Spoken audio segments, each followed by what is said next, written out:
এই কবরটাই হলো প্রথম স্টেশন, এই কবরটাই হলো প্রথম ইমিগ্রেশন কাউন্টার। এই জায়গায় যদি কেউ ধরা পড়ে যায়, কারো যদি চার্জশিট হয়ে যায়, সব জায়গায় ধরা পড়ে যাবে, হাসরে মিজানে সিরাতে কোনো জায়গায় নাজাত পাবে না। আর এই কবরটা যদি কেউ মুক্তি পেয়ে যায়, মিজান সিরাত হাসর সব জায়গা থেকে আল্লাহ তারে ভালোভাবে পার করে দিবেন। এটা হলো আসল জায়গা, মারাত্মক জায়গা, খুব মারাত্মক জায়গা। আমি এটাকে ইমিগ্রেশন কাউন্টার বলেছি আমার ভাষায়। ইমিগ্রেশন কাউন্টার যারা বিদেশ ভ্রমণ করেছেন তারা জানেন। লন্ডন যাবেন, আমেরিকা যাবেন, সৌদি আরব যাবেন, যে কোনো বিদেশে যাবেন, গেলেই পাসপোর্ট তারা দেখবে। পাসপোর্টে আপনার ন্যাশনালিটি কোনটা সেটাই তারা জানতে চাইবে। আপনি কোন দল করেন এটা তারা জানতে চাইবে না। আপনি কোন ভাষায় কথা বলেন তাও তাদের জানার দরকার নেই।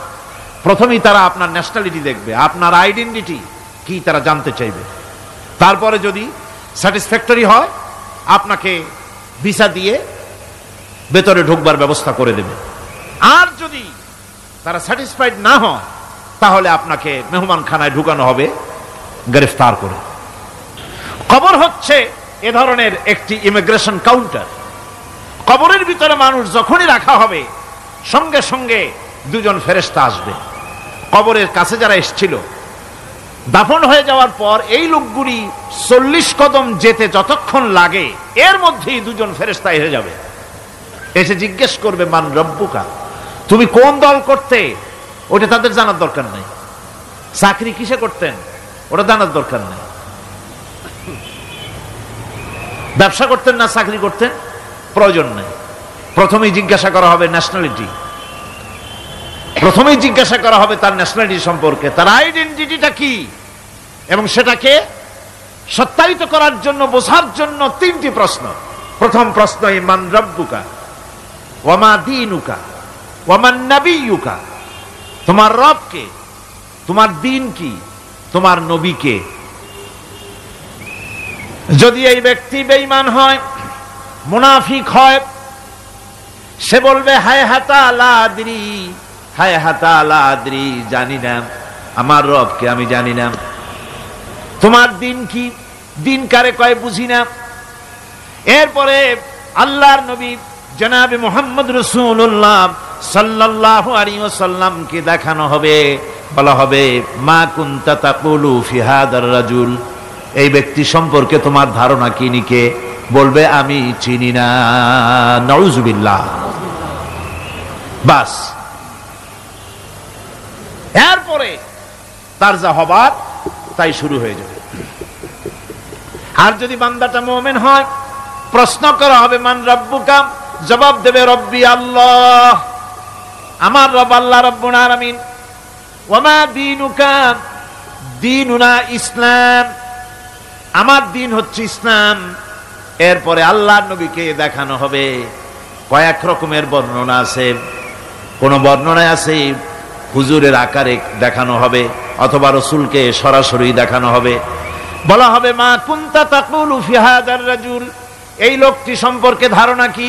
মুমিন ব্যক্তি বলবে হাদা নবিয়ুনা মুহাম্মাদুর রাসূলুল্লাহ সাল্লাল্লাহু আলাইহি ওয়াসাল্লাম, ইনি আমার তো সেই নবী মুহাম্মাদুর রাসূলুল্লাহ সাল্লাল্লাহু আলাইহি ওয়াসাল্লাম।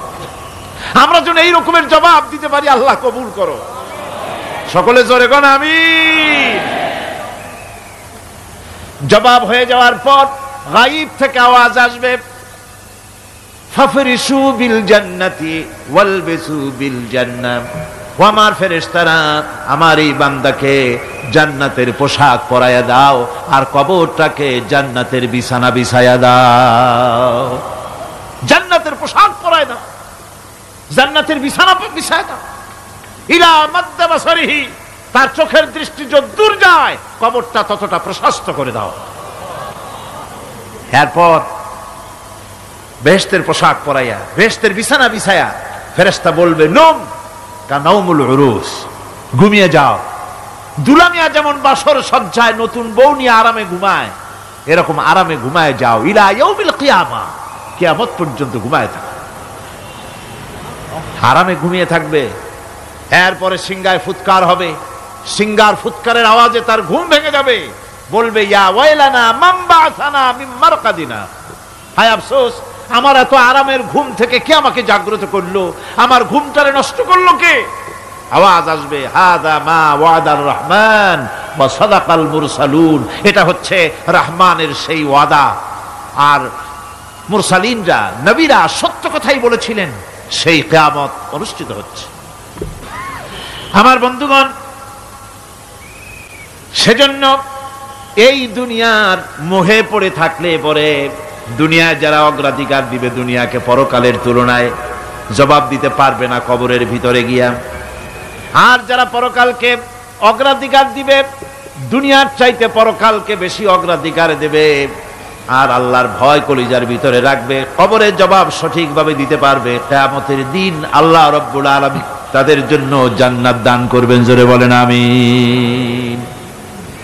দুনিয়াটা হচ্ছে দুনিয়া যেখানে আমরা আসি। আমি আগেই বলেছি দুনিয়া হচ্ছে আদনা শব্দ থেকে এর উৎপত্তি হয়েছে, তুচ্ছ, নিকৃষ্ট, এটার দাম নাই, এটার মূল্য নাই।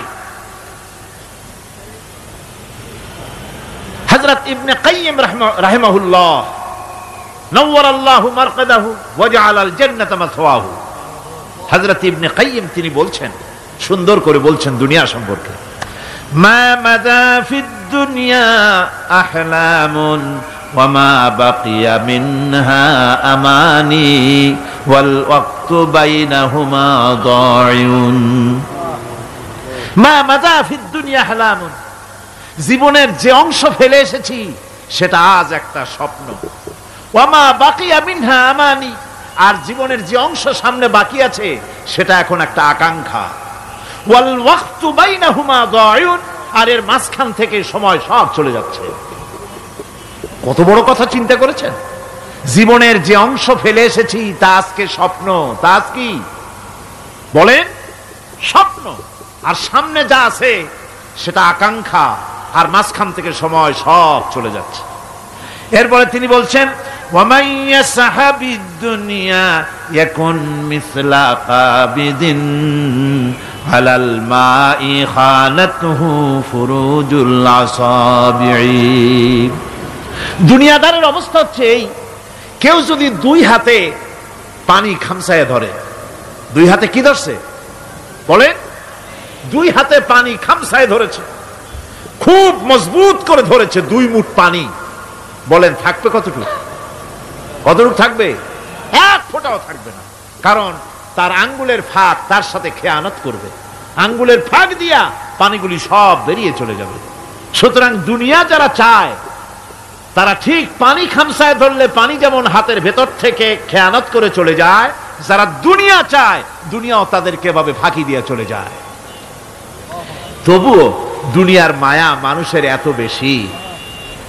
আল্লাহর নবী বলেন, লাউ কানা লি ইবনি আদামা ওয়াদিন মিন যাহাবিন লাহাব্বা ইয়াকুনা লাহু সানিন, এই পৃথিবীতে যদি কাউকে একটা মাঠ ভরে যদি সোনা দেওয়া যায়, লোকটা বলবে রব্বুল আলামিন, আমি যদি আরেকটা মাঠ এরকম সোনা ভরা পেতাম, দ্বিতীয় আরেকটা মাঠ দেওয়া হলে আবার বলবে যদি তৃতীয় আরেকটা মাঠ সোনা ভরে যদি পেতাম। নবীজি বলেন, ওয়ালা ইয়ামলাউ জাওফু ইবনু আদামা ইল্লা তুরাব, মানুষের পেট 3.5 হাত মাটি ছাড়া, কবরের মাটি ছাড়া মানুষের পেট ভরবে না। আরো চাই, আরো চাই, চাওয়ার কোনো শেষ নাই। মানুষ এভাবে করে দুনিয়ার মহব্বতে এমনি পাগল হয়ে যায়, শুধু দুনিয়ার মহব্বত, পরকালকে বেমালুম ভুলে যায়। আমি কিন্তু এই কথা বুঝাতে চাই নাই যে পরকালের মহব্বতে, পরকালের ভয়তে বা পরকালের জন্য দুনিয়া আপনি বাজার ঘাট, বেচা কিনা, ব্যবসা বাণিজ্য সবকিছু ভুলে যান, না তা নয়, ভুল বোঝার কোনো কারণ নাই। পরকালকে অগ্রাধিকার দিতে হবে, মানে দুনিয়াটা চিরস্থায়ী জায়গা নয়, চিরস্থায়ী হচ্ছে কোনটা? আখিরাত। চিল্লায় এখন কোনটা? সুতরাং এখানে যা করতে হবে, আখিরাতে জবাবদিহিমূলক জীবন যাপন করতে হবে। আপনি ব্যবসা করবেন, ওজনে কম দিতে পারবেন না, আপনি খাদ্যে ভেজাল দিতে পারবেন না, চুরি করতে পারবেন না, ডাকাতি করতে পারবেন না, জেনা করতে পারবেন না, বদমাশি করতে পারবেন না, মদ খেতে পারবেন না, সন্ত্রাসী হতে পারবেন না, হাইজ্যাকার হতে পারবেন না, চাঁদাবাজ হতে পারবেন না, মুনাফাখোর হতে পারবেন না, আপনি চোরা কারবারি হতে পারবেন না, ঘুষখোর হতে পারবেন না, সুদখোর হতে পারবেন না। এই সব কাজ পরকালকে বিশ্বাস করলেই এ সমস্ত কাজ থেকে মানুষ বিরত থাকতে পারে। কথা ঠিক কিনা? এটাই হচ্ছে পথ। সুতরাং এই পৃথিবী থাকবে না, এটা কি চিরকাল থাকবে না, এর একটা পরিসমাপ্তি ঘটবে। যেমন করে সারা বছর লেখাপড়া করার পর কলেজে, বিশ্ববিদ্যালয়, মাদ্রাসায়, হাই স্কুলে, সব জায়গায় সারা বছর লেখাপড়া করার পর যেমন পরীক্ষা দেওয়ার একটা দিন আসে, সারা বছর ব্যবসা করার পর হিসাব নিকাশ করার যেমন একটা সময় আসে, সারা মাস চাকরি করার পর বেতন পাওয়ার যেমন একটা দিন আসে, সারা জীবন চাকরি করার পর পেনশন পাওয়ার যেমন একটা সময় আসে, অনুরূপ ভাবে এই দুনিয়া যেদিন শেষ হয়ে যাবে, আল্লাহ নির্ধারিত সময় শেষ হয়ে যাওয়ার পর একটা সময় আসবে যখন আল্লাহ রব্বুল আলামিন সব শেষ করে দিবেন, লন্ডভন্ড হয়ে যাবে, কিছুই থাকবে না। কোরআনে কারিমে আল্লাহ সব বলেছেন, কোরআনে সব আল্লাহ বলে দিয়েছেন। আল্লাহ পাক বলেন এই পৃথিবীর সব কেমন ভাবে ধ্বংস হবে তার চিত্র আল্লাহ পাক কোরআনে কারিমে তুলে ধরেছেন। ইযাস সামাউ ফাতারাত ওয়া ইযাল কাওয়াকিবু তাসারাত ওয়া ইযাল বিহারু ফুজ্জিরাত ওয়া ইযাল কুবুরু বু'সিরাত। যখন আকাশসমূহ দীর্ণ বিদীর্ণ হয়ে যাবে, তারকাগুলি বিক্ষিপ্ত হয়ে ছিটকে পড়বে, আর সমুদ্রগুলি উচ্ছ্বসিত হয়ে পড়বে, কবরগুলি সব তার ভেতরে যা আছে উদ্গীরণ করে দেবে, তারকাগুলি স্থিমিত হয়ে যাবে।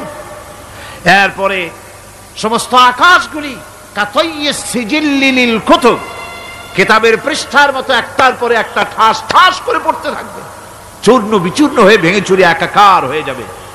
পাহাড়গুলিকে উড়িয়ে দেওয়া হবে, চন্দ্র এবং সূর্য একাকার হয়ে যাবে।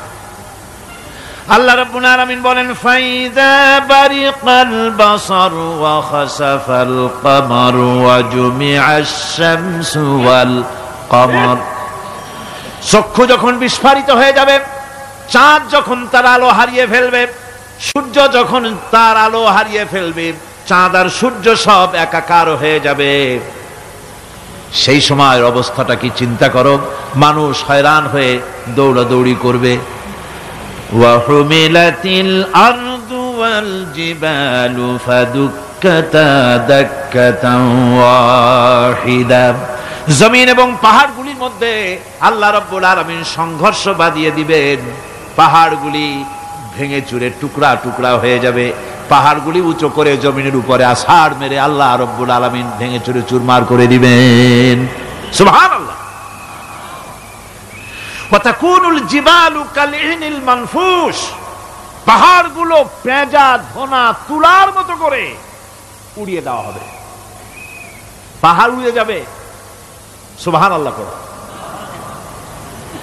পাহাড় পাথরের তৈরি করা পাহাড়, এই পাহাড়গুলি তুলার মতো হয়ে উড়বে কিভাবে? আমি এই দৃশ্য নিজের চোখে কিছুটা হলেও দেখছি। আজ থেকে